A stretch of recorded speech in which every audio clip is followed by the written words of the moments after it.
Hi everyone, and welcome back to Cassandra's Plants. Today I'm going to be doing a little tour of my veg garden, or the veg that I've got in my garden. It's a bit windy, so hopefully in between the rain and the storms we'll be okay. So starting off, this is my dwarf apple tree. So I've still got the label in, and it says malice, which I'm guessing is a form of golden delicious. I'm not sure, I've only bought this year, so I'm not sure if I'm going to get any fruit off it. And I know normally you need 2 apple trees to cross-pollinate them to get the fruit, but I was told that this one should be okay.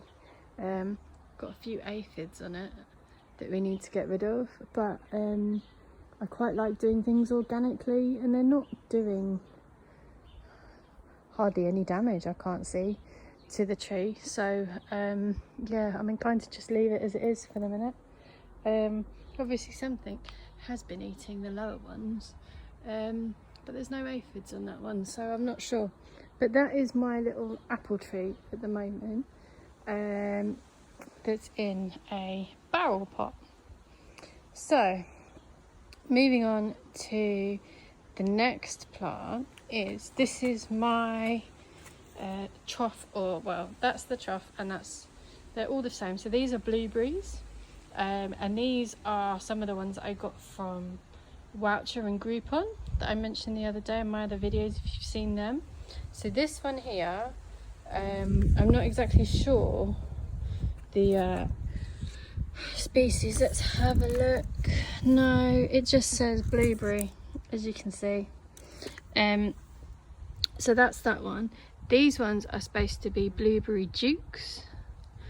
I haven't heard of that variety before, but they do seem to be getting some good new growth on them since I've potted them up. I'm not even sure how big these ones get and whether they will overtake this trough and need to go in a bigger pot, but it seems to be okay for now. So they're the 3 little blueberries I've got. Now moving over here, as you can see, my son's water pistol or Nerf gun there in the background. This is a raspberry. Now this is a dwarf patio raspberry that's designed to stay in a pot. Now I know raspberry bushes can get extremely big, but this one is a dwarf one. Then next to the raspberries, I have got 2 pepper plants. Now I got these as a donation from one of my neighbours. I don't actually know if they're sweet peppers or chilies or what kind of peppers they are. He grew them from seed and couldn't remember and lost the packet, so I have no idea what these are, but hopefully they'll start to pick up a bit soon. They're looking a little bit ropey, but we'll see how they go. Then down here is another donation from a neighbour.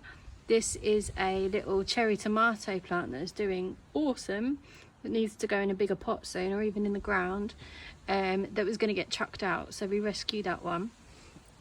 And then next we have, well, there's 2, as you can see, they're quite big.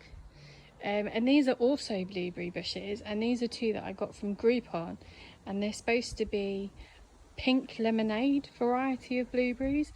Now I've never heard of a pink lemonade blueberry, but they grow pink, they don't turn to blue. They stop at almost like a rosy pink. So I'm really looking forward to those ones maturing and getting some fruit. Then moving over to this little sad looking pot. Now this is a butternut squash, or it's supposed to be a butternut squash plant. My mum got these for 99p in the local market that was selling vegetables that were still open during lockdown, so I told her to get me 2 and I'd see how they go. They might have been in the shade a bit too much. I've literally just moved the pot now, so I'm not sure, but you'll see in a minute. The other squashes I've got did start out like this, and now they're doing amazingly well, so fingers crossed these will pick up shortly. Now moving over to the other window, I've got another pepper plant, and this one I know is a sweet snack pepper, it's called. And if you can see, the tiny little peppers are starting to emerge on the top there. And these, I think these are going to be about the size of a large tomato, so they're not going to be huge. They're certainly not bell peppers, so to see how that goes. And then next to it, as you can see the difference, this is my other squash. Now I'm going to have to separate these two plants because they're going to get huge. I think they get bigger than courgettes, and you'll see my courgettes in a minute. This is a honey bear squash. They are much smaller fruit than a butternut squash. They're like round and green and yellow stripes. Look a little bit like a harlequin squash if you've ever seen them in the supermarkets. I've never eaten a honey bear squash, but I like all squash, so I thought we'd give it a go. And these were from primrose.com. Now moving over here, you can see my strawberry hanging. Well, it's not really a basket, it's more like a felt planter, and it's got 6 different individual pockets. And I wanted to try and keep the strawberries off the floor so they didn't get eaten so much by all the animals. But as you can see, we've got quite a few, and we've had quite a big crop of these ones already. So it's looking a bit bare of strawberries at the minute. There's a couple of little ones in there, a couple of little ones down here, and then some bigger ones, a couple hiding underneath. And I'm sure we're going to get a few more as the days go on. Need to take those runners off, and we'll see. But as soon as they stop fruiting, I will start trying to, well, repot the runners, so we can get some more strawberries for next year, which would be awesome. But these are all this year's plants, so, and I bought all of these in because we didn't have any other ones. So I think there is 8 plants in here altogether, but that's fine. We'll get a nice little strawberry crop off of that. I'm not expecting hundreds, but there we go. Now moving over here, this is this little raised bed I've got. I've got a humongous bay tree. I've had this bay tree for about 6 or 7 years now, and it was given to me by my mum when it was a tiny little thing. This has moved with us from our old house to here, and it seems to just absolutely love the spot that it's in. As you can see, it's huge. We've got really horrible chalky soil, but I guess bay trees love it, so that's the bay tree. And then along this bed is our tomatoes. Now I'm not 100% sure what varieties we've got. I do know we've got different varieties, so that's those two, and I think they're the same. Then we've got this one next to it, and then another one that looks like it's getting a little bit heavy in the wind. Just try and poke that back around there a bit, and that's got a little tomato on it, which is my first ever tomato. I haven't grown tomatoes before, so I'm really pleased about that. And you can see a couple of flowers up there. We do have some little labels still, but they've all blown about in the wind, so I'm not actually sure which one's which, but that's okay. Another one there, and that's it for these tomatoes. So fingers crossed we'll get a nice little crop of these ones. Hopefully we'll get a few more from the flowers, but that's the only tomato that we've got at the minute, I think. Here we've got a cucumber. Now I thought this was going to die because it really wasn't doing very well at all, but it seems to have picked up in the last couple of weeks. There aren't any flowers on it yet, or any well, maybe a little one starting in the middle there, but I've never had any luck with cucumbers before, so fingers crossed we get a nice big crop off of this one. Then next to it, and you look at the size of that, and then we've got this beast. Now this is a yellow courgette. As you can see, we've got one little one on the go down there, and a couple of flowers, and quite a few little baby ones growing in there. Now this one, another one underneath, Now this one isn't doing as well as my other courgette because it's on this really chalky soil, and we do have a problem with the neighbours' cats, which isn't great, as I just noticed as I was walking down that they've left us little presents all over the wall, which is kind of them. But there we go, this courgette is huge. The leaves are huge, and then next to it I've actually got another tomato, which I've just noticed has completely fallen over. It's supposed to be standing up like that, but I think the courgette has pushed it over.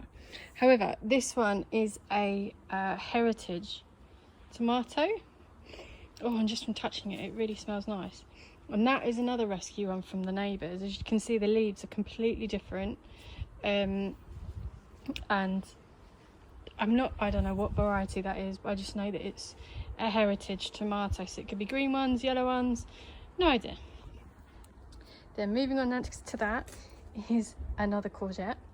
Now these are green ones, and as you can see, there's a good few courgettes on here already that are coming along nicely. This again was rescued from a neighbour. They were giving them away. Again, he grew it from seed and had too many and didn't want to throw them away. So that's another rescue. And finally, well, not finally, there's one more thing, but this in a pot. Now, I always grow one courgette plant in a pot because they seem to do so much better in these big barrel pots that I got. I've already had one massive courgette off of this. And part of me wishes I'd have put the yellow one in here, really, because I much prefer yellow courgettes, but I can count at least 1, 2, 3, 4, 5, 6, 7 perhaps that are going to be ready soon. And there's these huge flowers on there, so yeah, good job we like to eat courgettes. Now I'll move inside for the very last fruit that we've got. So here you go, guys, this is the last thing in my fruit and veg collection. This is the pineapple plant that I ordered from Woucher, I believe, a couple of weeks ago. And if you saw my Groupon and Woucher video for May, I was really disappointed that this hadn't turned up yet, and I didn't actually think that I'd redeemed the voucher correctly, and I didn't think this was actually going to come. So I'm really pleased that it's finally turned up, and I certainly didn't expect it to have a baby pineapple on it. So I've been doing some research into these plants, as I didn't even know that you could grow them in the UK. Obviously, if it's really sunny, they can go outside, but they're not hardy at all. They can't take any cold, really. And I know some people that have had pineapple plants for 2-3 years and they haven't fruited, and then all of a sudden they just pop out a pineapple. So I've no idea how old this plant is. I know also they grow babies like aloes or haworthias do, and they pop out the side. I actually haven't taken the plastic off this one yet because I don't have a bigger pot to put it in. They should be coming tomorrow, so tomorrow I'm gonna take the plastic off this one and hope that maybe there's some tiny babies around the edges, but you never know. So just give you a little close-up of this pineapple. It's pretty awesome. So I think once this gets to like normal pineapple size, if you can see, if I put my hand there, how small it is. Like, that's nowhere near ripe for a pineapple. So I think once it gets a bit more yellow and closer to normal pineapple size, you literally just snap it off, and then another one will grow. So I have no idea how long that's going to take or whether it will actually happen, but there you go. That is my last pineapple plant. Hopefully in July I'll do another video just to see how everything's progressed, as I am expecting a few more little goodies for the veg garden to come by then. So I'll do a little update for you guys then, just to see how it goes. Feel free to put in the comments links to your veg garden, anything you want to share around vegetables and growing your own and all that stuff. I'd love to see it, and as always, don't forget to subscribe and give us a like.